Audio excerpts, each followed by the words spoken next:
Instagram. Hi, everybody.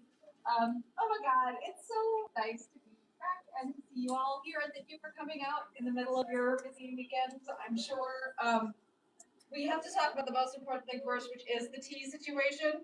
Please feel free to get up and get more tea at any time. It's very important. I understand this more than anybody, I suspect.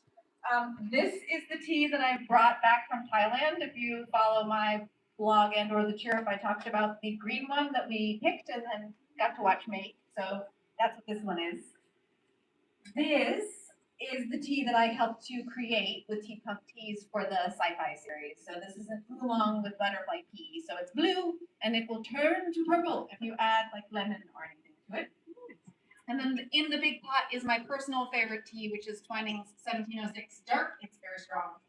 And I get asked a lot what my favorite tea is, and this is it, so you can sample it. The milk is right here. All of the treats have wheat and all of the things in them, but this is a selection of my personal favorites from Trader Joe's. And then there is a gluten-free cookie, and there's some Oreo thins, which I believe are vegan. I think they're still vegan. And then what we're here for? We're here for this book, which is the re-release of the manga in omnibus form. And I can tell you a little insider trading story about how it came to be, which is the print editions of the original manga came out a long time ago now, everybody. And the second one, not the first one, this is not uncommon in the publishing industry, but the second one went out of print. And I, who am a bit of a bossy bint, went to my agent and I said, "Agent, ask for the rights back." And my agent said, "Why would you do that?" Because it's the second one in a series, and we would just get the graphic rights back. We no longer have the images at all because they belong to the artist who drew them originally.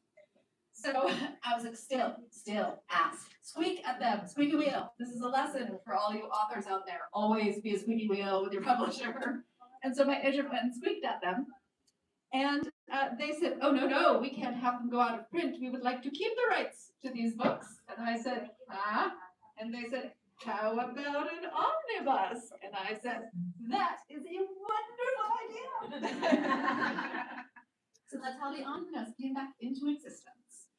So I'm super excited. It is the chubbiest book I have ever written, which I guess is that I didn't write it. It was drawn, so that's why it's so fat. I usually pride myself on not writing door stoppers, but apparently one was made for me, whether I liked it or not.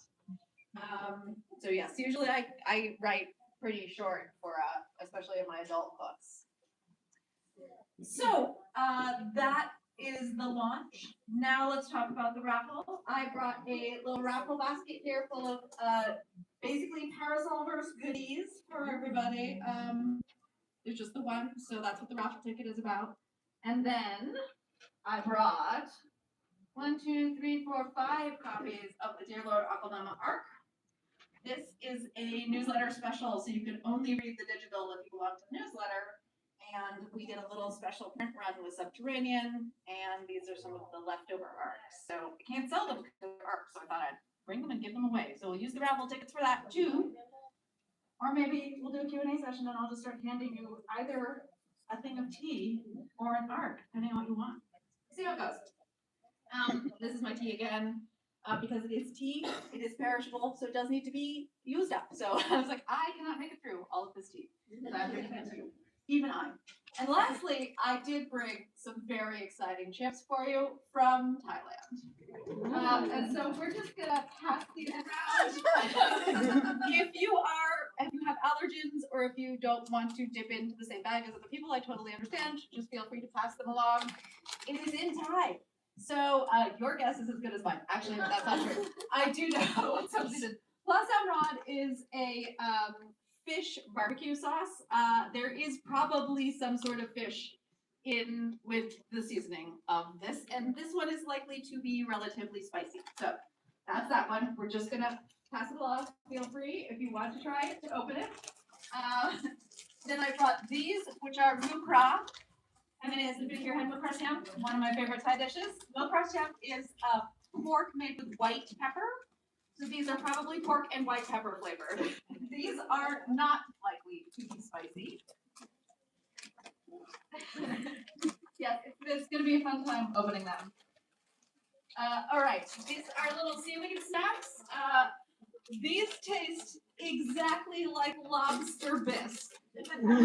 They are made of seaweed. I have no idea what's going on. They were probably my favorite snack that I had while I was in Thailand.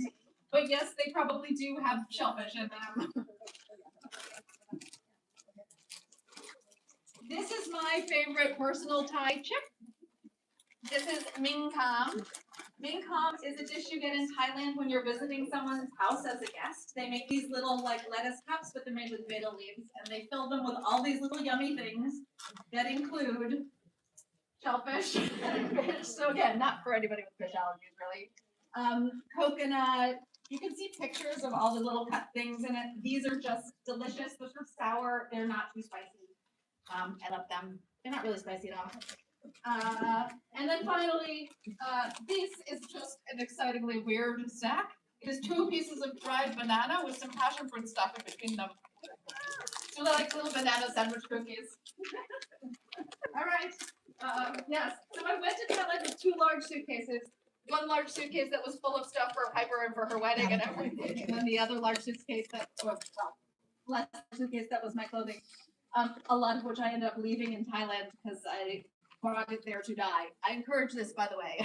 If you travel and you want to lighten your load, before you think about donating clothing, think about packing it, taking it where you're going, and then donating it there and freeing up space in your laundry or in your suitcase for the time home.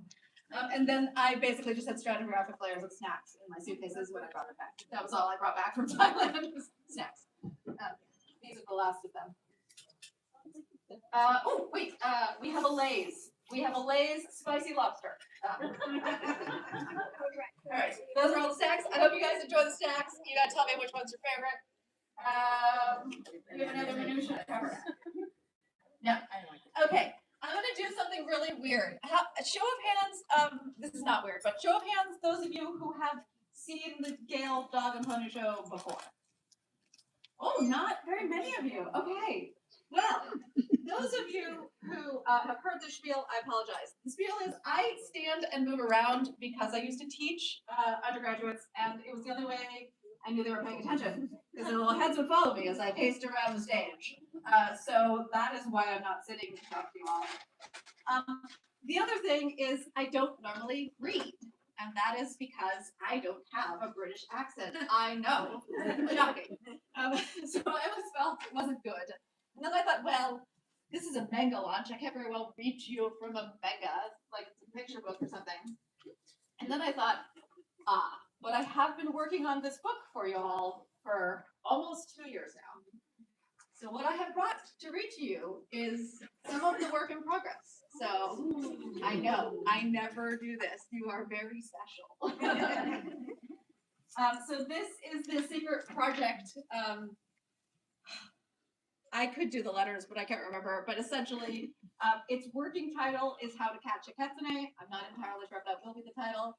This is the second in the How to Marry a Werewolf series of books. So, as you may or may not know, those books are all about essentially Biffy and Lyle's pack finding love. And this one is Reinhardt's story. And it starts, well, this is how it starts. This is not the actual beginning. But one of the ways I write, and one of the ways I know I'm ready to write a book, is if I have what I call the epiphany scene. So what happens is I have ideas for books, lots of book ideas, they're all written down. And then I don't know if I can write something, and then I see the characters, usually in conversation with another character, and then I'm like, aha, I know I can write it. That scene is usually not the opening scene.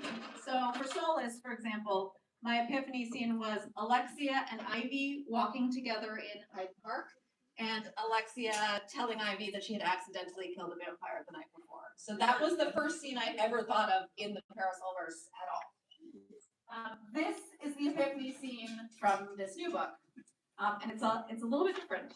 So I hope you'll bear with me. And remember, I don't do a reading very often.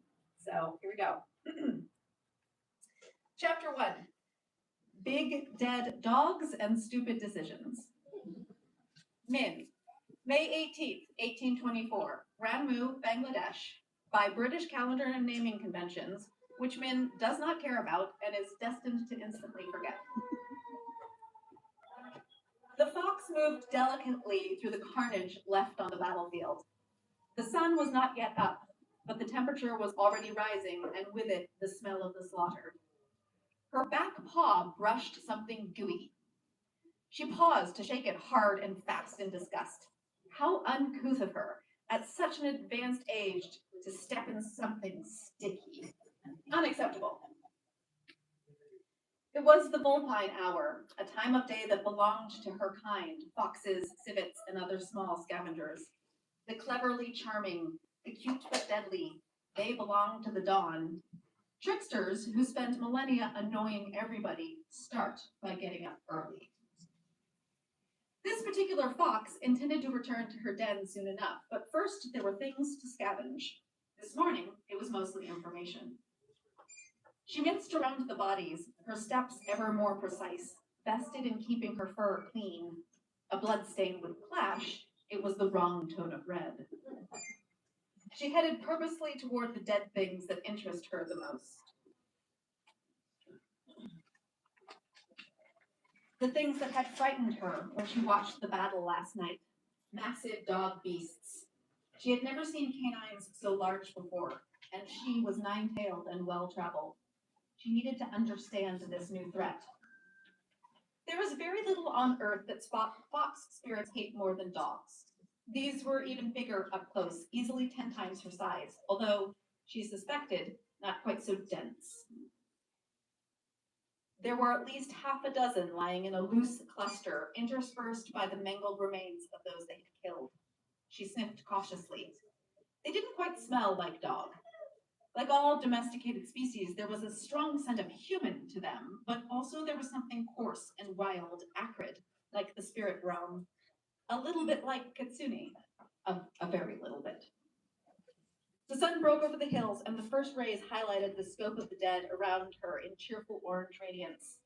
One of the dogs twitched. She leapt back, crouched, muscles tense. Sunbeams slanted over, and that one big dog shivered. There was no breeze to ruffle its fur like that. It was the smallest of them, but still huge by fox standards. And then, sedately, gruesomely, like some corruption of spirit magic, the dark fur all over its huge body began to creep upwards towards its head. She could hear the wet crunch of bones reforming. It was the slowest, most agonizing shapeshift she had ever observed. Like he had no spirit form to transition through, no energy to spend on lessening the harshness of squeezing into an entirely new body. She couldn't even imagine the pain of going from one form to the next with no in-between state. How awful. She felt a surge of pity for the poor creature. Was this because he was dying, or was it always like this for dog beasts? The flesh left behind after the fur crept away was fish-belly white with greenish veins visible underneath like jungle vines. His naked body was smudged with dirt and blood, gouged red in places, bruised purple and pink in others, blade and bullet riddled. The corpse of a man, not a dog. Or perhaps not quite a corpse. At least this answered one question. These were no true dogs, but shape-changers from the Sunset Lands, supernatural like herself, but of a species she had never met before. Curious as any fox, and no longer scared for he lay so still, she walked to the fish-belly-fleshed human. Like his dog form, he was big, with lots of dark hair on his chest, thighs, and groin in stark contrast to the flesh of him. His hands and feet were big too. His hair was sweat-slick and brown with a touch of orange to it, almost like a fox. She inched closer, belly down, tail flat out behind her, and sniffed again. Foxes do not judge smells as good or bad, pleasant or unpleasant. No, smells could be only one of two things, familiar or unfamiliar. This dying creature was unfamiliar. Min would ask her fox self many, many times later in life why she decided to save him. Why waste a tail like that? Why waste a tail on him? Why waste a tail at all? He was attractive in a large, clumsy way. Perhaps that helped. She liked handsome men. But he was also unique, and Kitsune like unique things. Some say they collect unusual experiences the way crows collect sparkles. This creature was certainly unusual. Was that a good enough reason to waste a tail? Wars had been fought for less, but tails used? Probably not. Nevertheless, she transformed into her spirit form. Min had only recently gained full access to her non-corporeal state. Her ninth tail was new to her, but with it had come the ability to stay inside spirit form and not simply transition through it from fox to human. It was fun.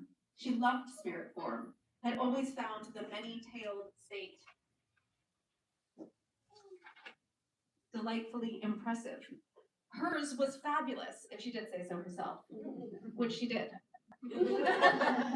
When she was little, she used to beg the dads to play with her in spirit form. They were indulgent fathers, nine tails many times over, happy to oblige.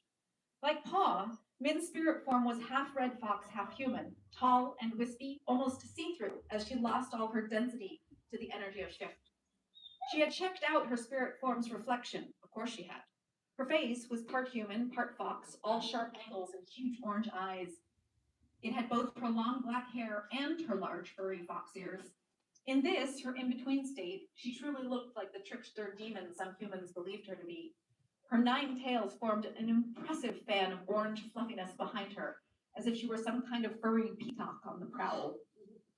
Unfortunately, at that particular moment, no one was alive to witness her splendor. Nine tails wasted on the dead. How disappointing. The man before her did not even open his eyes to admire her extra tails, as she saved his life with one of them. It was quite discourteous, actually. She knew it would hurt, because Di had warned her. She had watched his face when he turned her brother only 25 years ago. She remembered it well, the impressive fan of Di's tails, him reaching down to pluck one of them out, the wince and the tears he did not bother to hide. It always hurts to bring new life into this world, he had explained. All birth is painful and messy, even rebirth.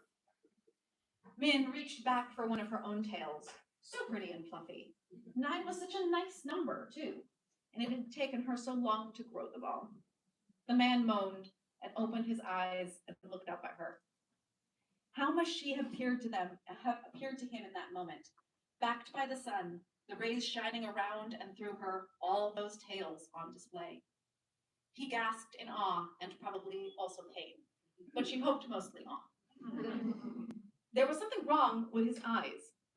Wrong not because one of them was blue, the color of the sky at high noon, rare in her experience, but not unheard of. No, wrong because the other eye was missing, or at least irrevocably damaged.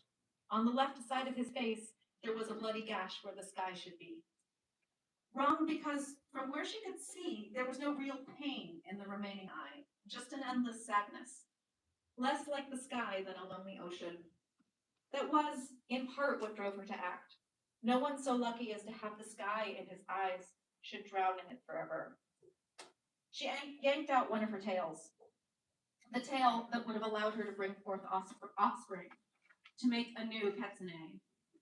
Instead, she used it to heal a dog man at death's door.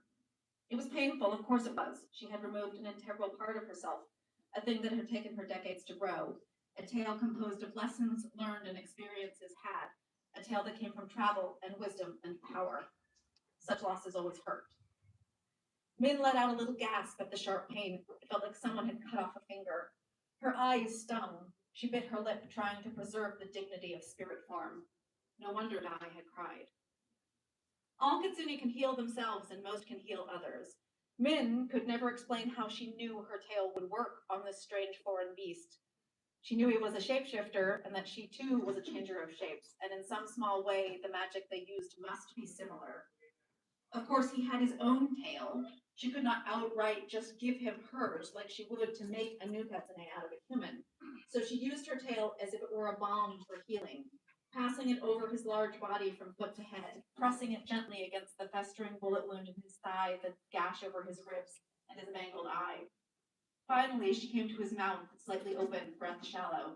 This would need to work soon, or he really would die.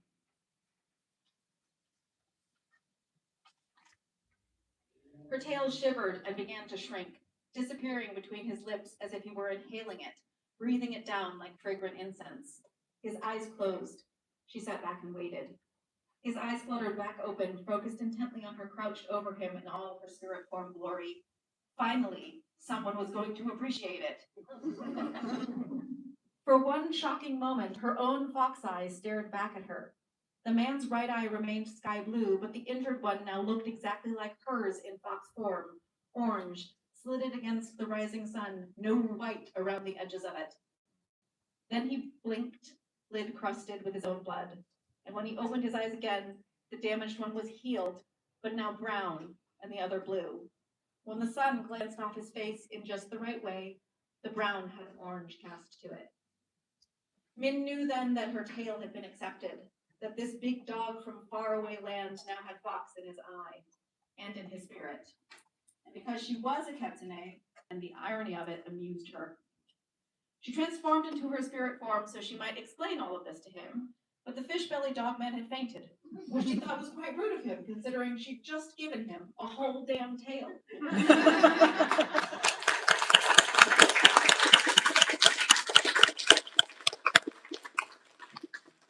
All right. So that's Min, the werewolf. She's saving as Reinhard, who is the bicolored-eyed werewolf of the pack that you may have read about and may not remember because he does not appear very often because he is the spy character. Reinhard is a pacifist, and he's been in the military almost his entire life. He's impressed during the Napoleonic, or just before the Napoleonic era. And so this is his first pack, and he's in battle at the very far edges of the British Empire, and his entire pack is killed. He's rescued by Kitsune, and then, in the immortal words of the British, he goes native. And he ends up living with a den of foxes, and changes him forever. So that is the story. So this book is flipped back and forth between her and Reinhardt's perspective. And I think you will love the foxes. The foxes are adorable and so cute and so sweet and so dismissive of this massive werewolf. The next scene is him scared that he's going to it might be full moon, and he's going to transform and kill them all, and them telling him to hush up because the adults are talking, because they're all 3 or 4 times his age and a tenth of his size, and simply do not believe him. So, yeah, lots of fun to write. So before you ask me what this book is about, I have no idea. I've just tempted you. That's all. I'm just a big tease. But yeah, I hope to get it out by the end of the year. That's my plan. But it is very long. She who does not write doorstoppers is accidentally writing a doorstopper. Partly, I think, because this one is so sweeping. It covers a long period of time, and it covers a lot of space in and around the room. So this is sort of the most epic thing I've ever written. And the smaller and more confined my time frames and my cast of characters, it turns out the sharper and the shorter the book.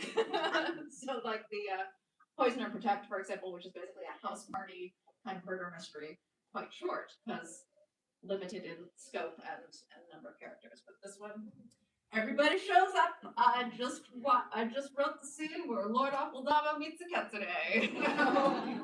Everybody you love is getting a little appearance in this. So, at this point, shall we do a little bit of a Q&A? Does anybody have a question they'd love to ask? No, go for it. So, you obviously love werewolves and vampires. Other than your own books, can you guys hear me? Yeah. Great. What is your favorite movie / TV / novel, whatever, of a vampire genre or a werewolf show? Oh. And have you seen AMC's Interview with a Vampire? Because I love it and I obsess and I tell everybody. I'm gonna expose myself. I have not. I'm gonna expose myself drastically. I don't know that this is my favorite, but it is the first one that's great. I hate these kind of questions, by the way. No offense, but you put me on the spot, and then I have to remember stuff. My memory is not good anymore, you guys. Unlike the Kitsune.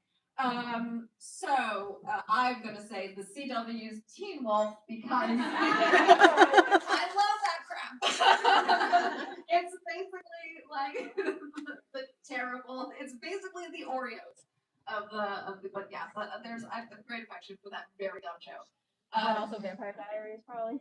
No, I did not watch Vampire Diaries. I am more of a werewolf girly, I've got to say. So in general, yeah, that's one of the cool. Other questions? Yes. Who's your favorite character to write? Not necessarily that you like their personality, but who's just like the most fun to put on? Lord Abalama. As a general rule. He's very easy to write. Like at the moment he comes in, I'm like, all right, my work here is done. I'm just gonna sit back. He's gonna write through me. This last scene that I just put on the page where he comes in was really interesting because turns out foxes and vampires don't like each other. So this is the first opportunity to write a character who's awesome, which is Min's younger brother, the one she talks about watching getting made. He's a bit of a Lord Aquildoma-esque character himself, and they're like oil and water, and so the two of them hit it up against each other. So it's like, you know, the Scarlet Pimpernel versus Oscar Wilde or something. So it's a fun scene to write. Yeah. But yeah, he's just easy. I like the characters that are easiest for me to write. At the back, yes.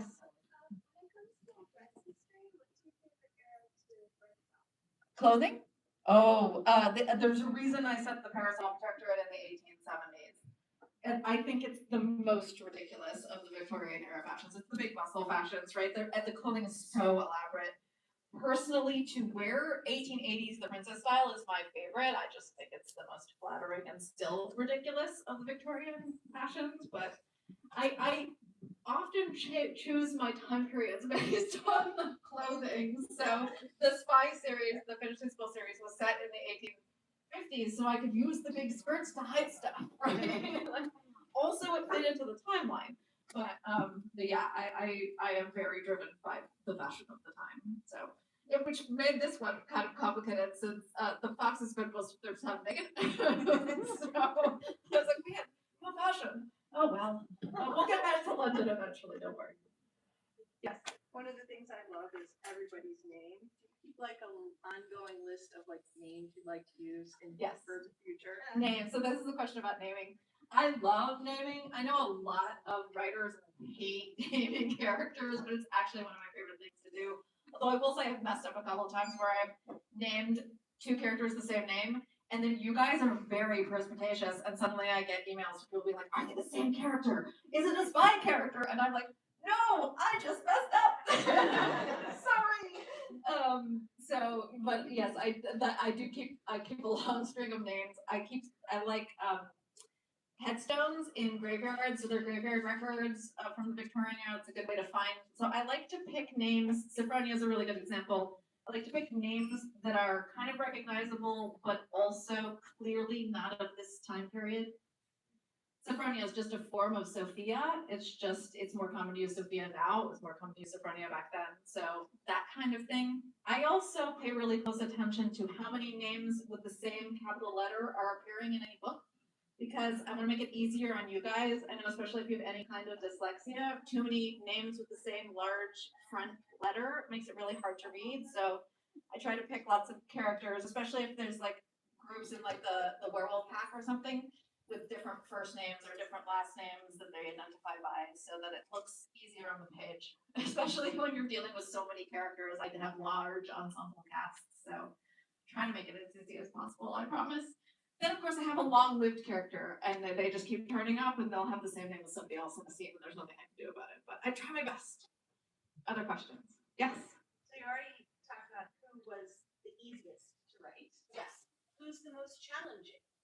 Ooh. Oh, that's hard. Actually, often my main characters are usually the most challenging. It's really hard, especially when you're writing the super comedic stuff.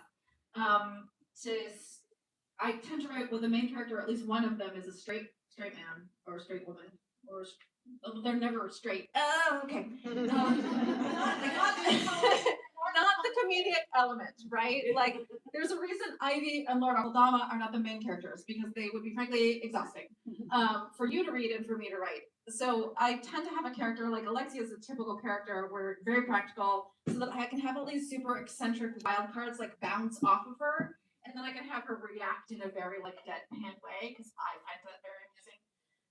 But the temptation then is to give like the best lines and the most sparkly elements to all of those side characters. And just as a writer, you can't do that, because then your main character becomes too flat and people can identify with that character. That's always the mix, is handing out witticisms and clever lines and making sure that you still love and admire the lead, in the scenario.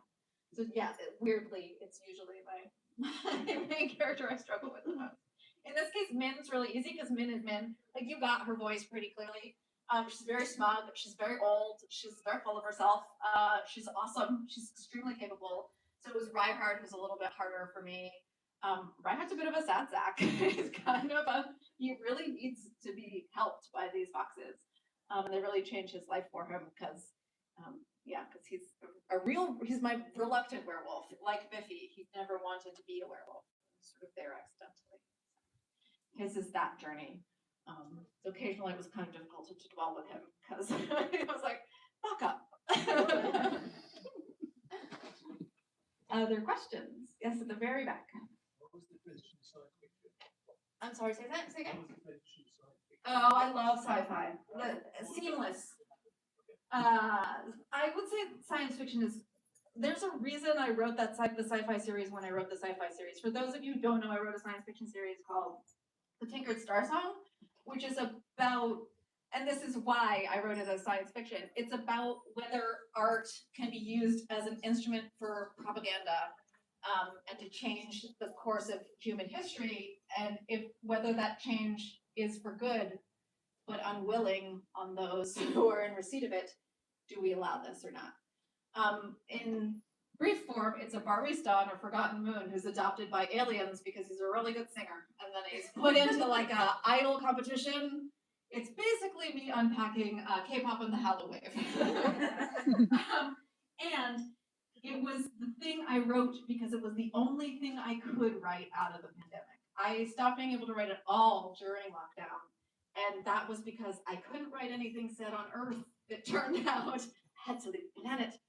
Also, if I really want to chew on higher concepts, I have to leave the planet. I just think sci-fi, if you want to be cerebral and unpack interesting and complicated things, it's a lot easier to do it in space. Or maybe that's just, I was raised in sci-fi, and maybe that's just where I go. So delightful is the answer. I love it when I get to write sci-fi. It's a lot of fun. But also does not sell very well.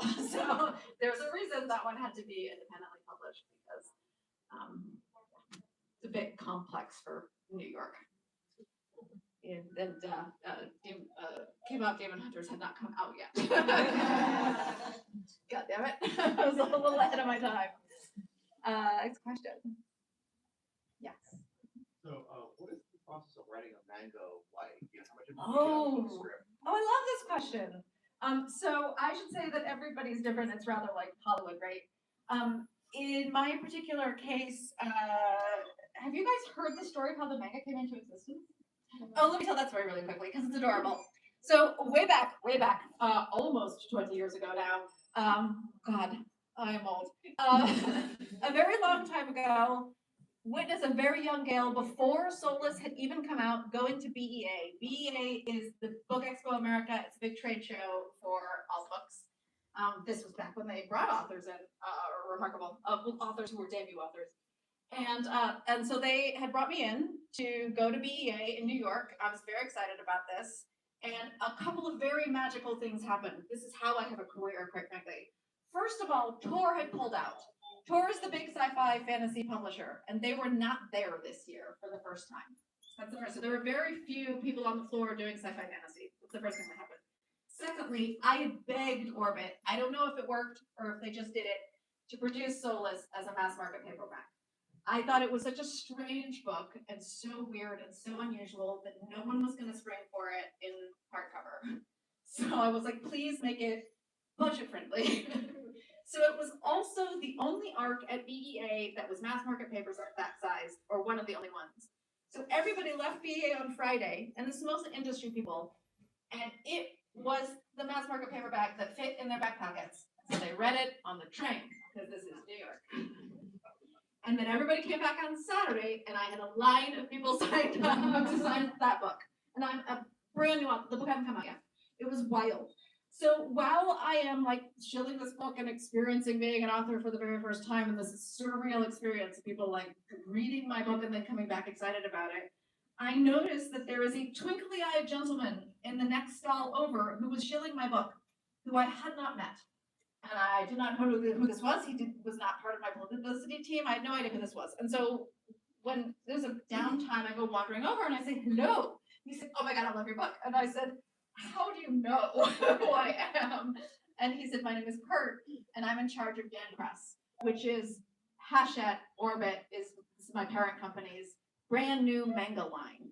And I said, I read manga. And we together went off for about 20 minutes about how good Black Butler is, which it is. It's very good. And so that was very exciting. Later on, at a Comic-Con a couple of years later, Yen invited me to a party for mangas where I got to meet the creator of Black Butler. So, humble brag.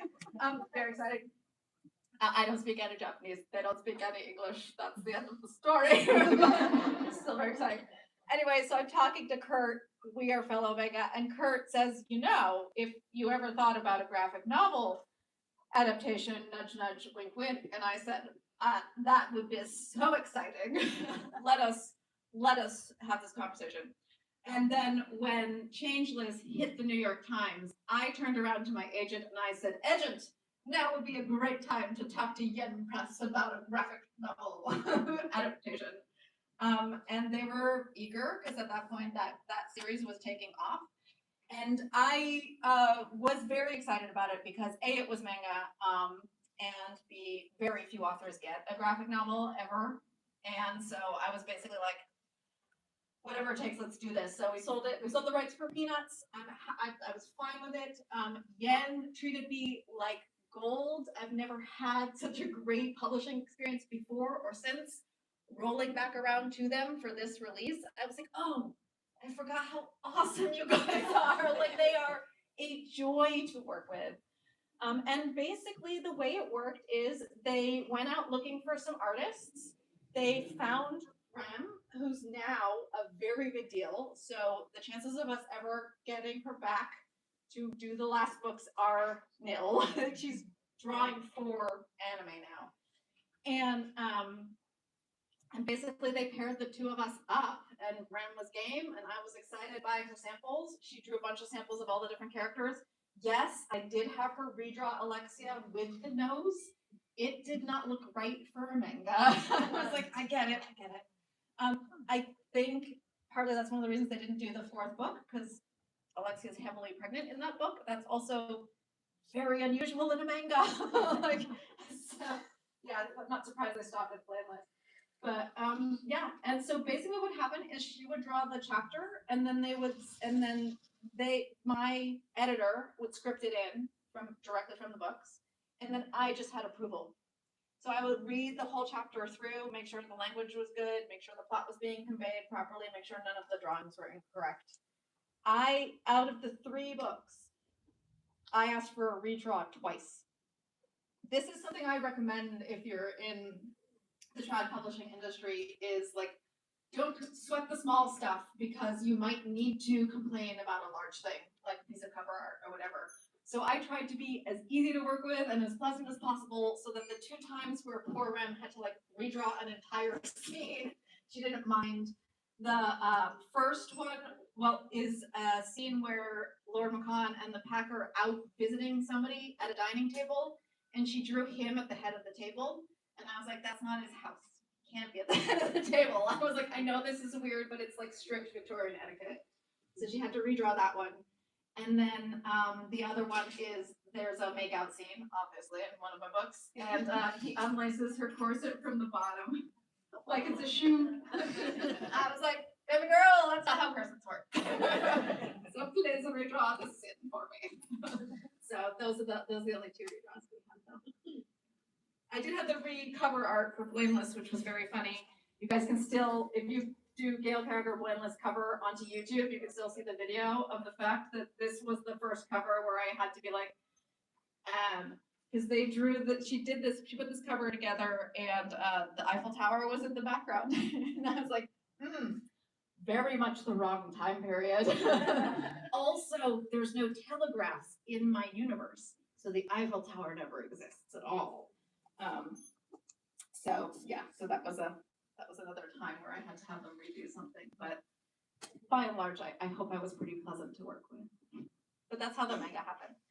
And they pretty much just rolled. So pretty much every 2 or 3 weeks, I'd get a new chapter, and then I'd peruse it and send it right back again. And, yeah, and then so they pretty seamlessly. I think it was all around did for like 2.5, 3 years was draw those books. Yeah. It takes a long time to draw.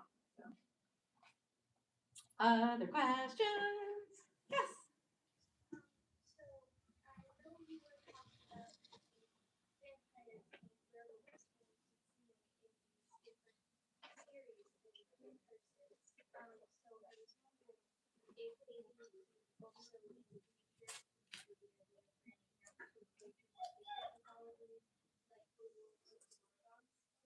So the prevailing theory of the Parasol Protectorate universe, or the Parasolverse as it's come to be called, is that almost every culture has a carrion eater or consumer, which is true, and almost every culture has a shapeshifting creature in their mythology, which is also true.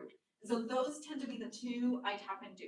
So when the characters are in India in the Custard Protocol series, the Rakshasa show up, which are an Indian form of vampire, but they eat dead flesh. They're carrion-eating vampires, basically.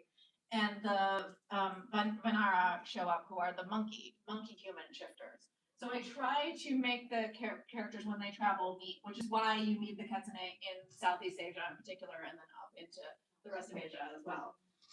So yes, is the answer. Is like when I meet them, I look into the mythology and the research of the area that my characters are visiting or are occupying, and then find out which ones I want to employ, which ones have an interesting mythology that I can like twist to satisfy my particular parameters, like the 9 tails and the pulling a tail out to sacrifice in order to make a new Kitsune. I liked the concept of the 9 tails. I thought that would be a fun new twist on breeding. For those of you who read the San Andreas series, you know that like how the different shifter species procreate and what apex predator boundaries are on their procreation. If you have an apex predator, all the vampires and werewolves are presumably eating us, right? So they're the top of the food chain. You can't have them breed too much, or they will eat us all out of existence, right? Rabbits have more offspring than hawks do. And so that's a thing I always think about when I'm reaching for new supernatural characters is how do they procreate? How do I limit their procreation? So Kitsune can only procreate when they have 9 tails, and it takes a long time. It takes 25 to 30 years to earn a tail, and then you lose one. So you have to earn it back again. So that's like the major limit on them, for example. So yes, yeah, the short answer is if I need them for the purposes of plot and story, I will use them ruthlessly. Yes, at the very back. It's been wonderful to sort of watch the world expand outside of London. So relatedly, I'm curious if there's a geography that you're excited to explore in Ooh. future books. Yeah, this book is incredibly fun because for various reasons, because Bangladesh is the very last stop in the British Empire, and because the Battle of Ranma, which is the battle that I just read to you guys about, is a significant defeat for the British Empire, and it is Myanmar or Burmese fighters on horseback with glaives, essentially, these long pole spears, and they manage to defeat the British army, and they never get further into Southeast Asia. And so then I have my characters stuck in Myanmar, which right now very difficult to visit, but it turns out extremely interesting topography. And of course, I'm a big fan of Thailand, so I essentially set this book in and out of Southeast Asia because I love the area. The topography is a karst topography, which is my favorite topography. This is the former geology minor. Look up karst topography, you guys. It's so cool. So there's like sinkholes and limestone caves and all of this kind of thing, which plays very well with the Kitsune. And yeah, so I this one is an answer to that. There are definitely like, and then I'll like, and I was like, oh shoot. Well, in order to get my characters overland back into, we have to cross the Tibetan plateau. We have to go through like these mountain ranges, but suddenly we're in Russia. I'm like, I never thought I would have to research this. Like, we're in Siberia. What does Siberia look like? Oh, so cool. You know, so it's that kind of situation, especially this sort of book where everybody's traveling all sorts of directions all over the place. Japan, obviously, I wanted to go to. I'm trying to think if there's a place I haven't hit. I haven't done a lot of the islands or island nations, so I think I would really like to do, you know, possibly the Philippines, maybe Malaysia. but also other parts, definitely other parts of the world. I love Hawaii. I can't figure out Shifter in Hawaii. We did get to Hawaii in the San Andreas books. So yeah, I do like to take my characters places that I enjoy visiting or have enjoyed visiting. All of the excavation sites, for example, are always places that I worked at. So yes, I can. Let's see if there's another person who asked a question before. Huh? Yes. If you could design a dirigible for yourself, Oh. what would it be? Oh, it looks like the spotted custard. I did it. I designed it for myself with the red, black spots and everything, and the sweep deck and the kettle boilers, the whole thing. It's basically my, it has nice, spacious rooms, and I can have all my friends with me. I am very taken with the idea of the roving cat cafe, like dirigible thing that sort of just lands in villages, places, and then cheers everybody up and solves the murder mystery or arranges a marriage and then leaves again. So that might happen. That will probably be. The cat cafe meets bookshop that floats around. That is, yes, exactly, light bulb right there. Yes.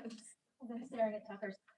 Deep cut. What is your beef exactly with vanilla ice cream and a cake cone? I would make an argument that Vanilla ice cream in a plain cup. vanilla is a nuanced and complicated True. flavor that does. Pandan is superior though. And sometimes you want a cake cone will not reek the same way Is a waffle the cake cone the square one that stands Yeah. upright? Yeah. I just think that anybody who doesn't know, I have an ice cream theory. My ice cream theory is everybody falls into specific ice cream varietals, and you must pick your poison. And your poison pick is only a waffle cone or a plain cone or a cake cone, chocolate ice cream or vanilla ice cream. And my theory is, if you are one of the very few, very strange people who chooses vanilla in a plain cone, you are actually insane. Sorry to tell you this. What is your basis? What is your argument for this? Everybody I've met who makes that choice. It is a non-statistical analysis. It is purely anecdotal, but I'm the one who always asks the question. So, it's about a half a dozen people, and whew, your kind are. I'm not saying that I would choose that. I'm just making the argument for it. It has its place, but if that's your all-time favorite constant choice, I have questions. Yeah. I have a completely off. Oh, go somewhere else. That's Wow. okay. You mentioned you would recommend a Thai restaurant. Yes. I would like May to Thai. May Thai's is right across the street and down towards the end, a couple blocks. It's my favorite Thai restaurant in Alameda. You should get the khao soi if you like chicken. They do the correct khao soi with chicken on bone, dark meat. It is absolutely fantastic. They also do nam rak khao, which is what's it called? Oh, it's in the salad section. It is a rice-based dish. It's called crispy rice salad. Please, it has pork in it, but if you eat pork, please eat that dish. It's one of the greatest flavor profiles on the planet. And it is a slept-on Thai dish that nobody knows about, and you should eat it. Everyone should eat it. Go eat it. It's so good. It's a sort of similar profile to my favorite chips, which were in the green bag that got passed around. It kind of has a little bit of every flavor in it. It's delightful. So that's my Thai restaurant recommendation, and those are my dish recommendations because that's how I roll. How do you spell that name? May Thai? Yeah. May M-A-Y. Yeah, like the month. My would be M-A-I would be bad, so we can't do that. Other questions? Yeah. Are we gonna? Sorry, I have my Chinese. Are we gonna see any more stories about Prudence and her friends? Generally speaking, the main characters who were written for traditional publishing, I don't write them as main characters again for independent publishing. So if for some strange reason I wanted to write for trad again, then I might write. It would probably not be those characters though. It would be Alexia and Connell if I were ever going to do it again. I have no intention, you guys, but never say never. Just don't feel like it. And that is not because the publishing house has the rights to those characters or anything. It's more that it's kind of impolitic to do it. Which is why whenever I'm writing tie-in and stuff that's in the Parasolverse, it's newer characters or most commonly it's side characters, and it's just not to upset anybody.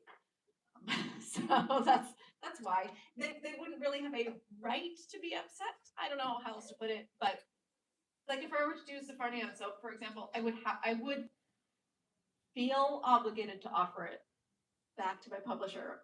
In that particular instance, Deirdre is still with Little Brown, so it would be very impolitic for me to write them. But I do use them. They do show up in my books all the time. So it's not that they're completely out of the world. It's just that I don't want to write them as leads. I also feel like with a lot of my characters, like I really pride myself on my last books and series. I like ending a series. I like giving a solid goodbye book. I feel like I do that really well. Like often if you ask me what my strongest books are, I almost always say the final ones in the series. I think Timeless is by far the strongest of the Parasol books, for example. And I think that my characters are kind of like, okay, we're done with this bossy bit, like messing up with our lives. Could you leave us alone for a while? We'd like to just live our lives now. Stop throwing adventures at us. So I do feel like that's part of it as well. It's like, we're good. I tied it up. I had, in the 80s and 90s, it's very inconsiderate of them. I had authors die on me without finishing series, and it scarred me. So I work very hard to finish series for you guys. It means you don't get like Jim Butcher 12-book anythings, but it also means, yeah. So if I get run over, you're not left hanging. I hope. Other questions? Yes. I don't know if it's a question, but you might have something to say about it. One of the things I admire is how your characters age. Ah, thank you. Yeah, I think it's a Yay. really, really interesting thing.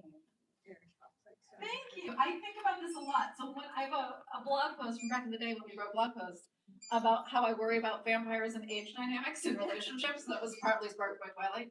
And I do. I worry about it. I think it's a little weird, even if she's like in her 40s and he's like 300. That's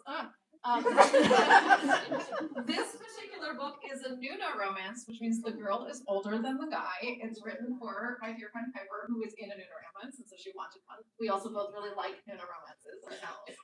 And I was like, okay, I'm writing a Nuna romance, but by the time these two characters get together, she's like 600 and he's about 100. So I know she's rubbing the cradle. But yes, I do think about the age dynamics. I think a lot about with immortal characters, how mayfly-ish humans seem to immortals. And also that we're a food source for them in my universe, so it's a little weird for you to want to sleep with your food. I mean, your food is your thing, but all right. So like this idea that the older you get and the more mortality is not looming on you, like especially for the vampires, the more what concerns you and what drives you and what interests you, A, keeps you changing and keeps you alive and keeps you from stagnating. But B is completely different from the kind of thing that would concern those of us who are young by their standards. So yeah, I do think about it a lot, age dynamics a lot. I think about writing different ages of characters as well as much as possible. I think it's really important for those of us who are getting later on in life to see ourselves on the page finding love, just like the young 20-somethings.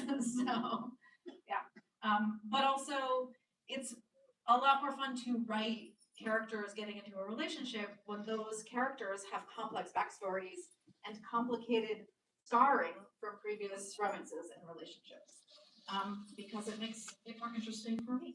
So, thank you for the question. Other question? Yes, in the orange.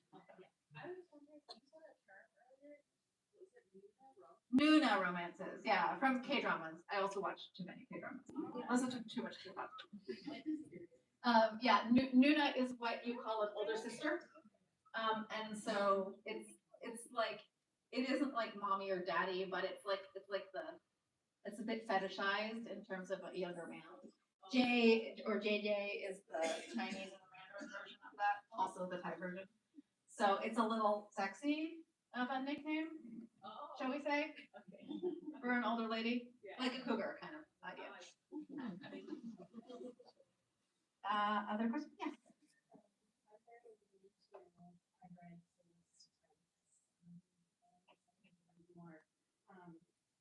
me, Alexia felt very, like, I saw myself in her. You mentioned she was very, Yes, pragmatic, yeah. she feels very neurodivergent. Ah. Is it intentional or? I get this question a lot, actually, not specifically about Alexia, but about a lot of the different characters.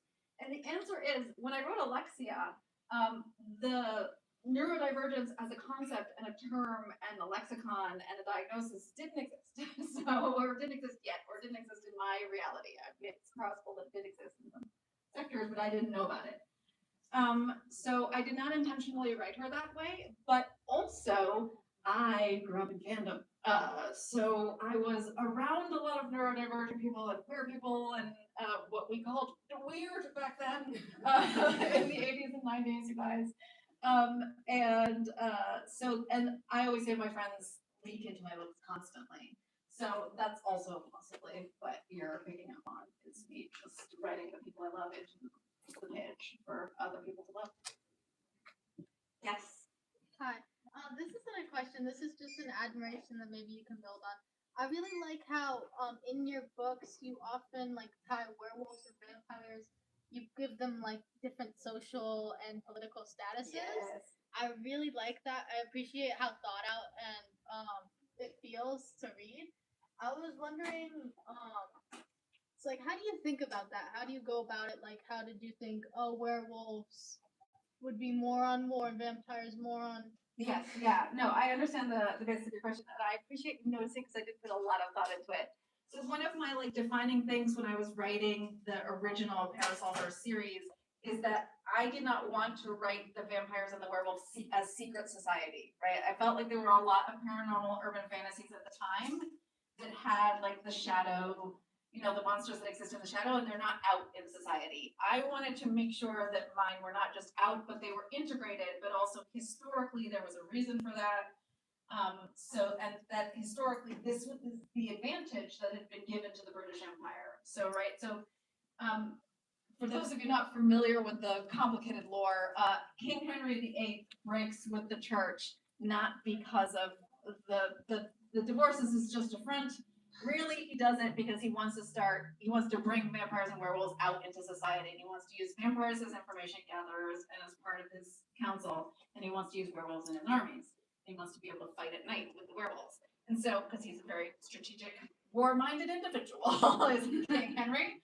So that's like really what happened, and from that moment on, that's the end of the Dark Ages. The Dark Ages is when the supernatural was in the dark, and then after that they come out. There's coming out sort of thing going on as well, which is alluded to in this book I'm currently writing. And then that differentiates them from the rest of Europe, for example, where, as you see in books like Blameless, they're still hunted and persecuted, and this gives them a lesser advantage in terms of conquering.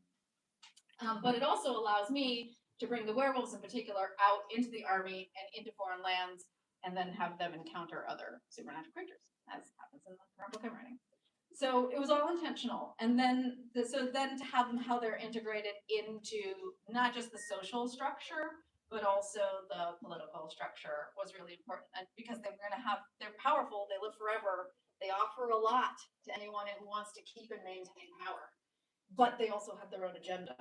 And that may not necessarily be to be in power. There's a reason a lot of the vampires are like, no. We do not wish to be a king. Even Lord Raffle is like, absolutely not. Sort of A, been there, done that, but B, way too much bother.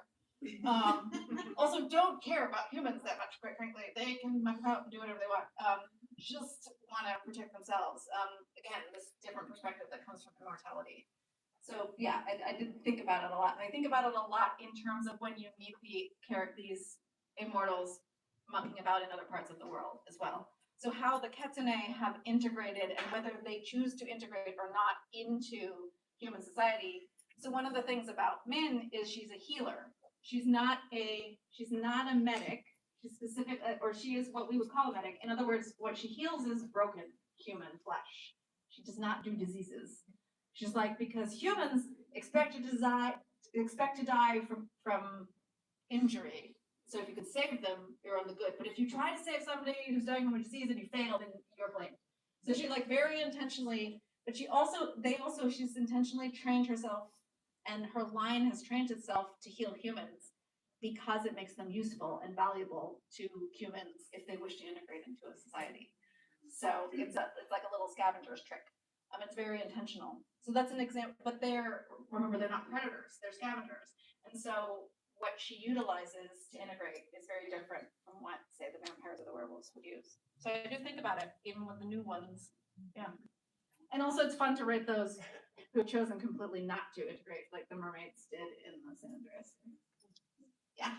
I just want to thank you for the heroine's journey. It's been Oh, something very- completely different.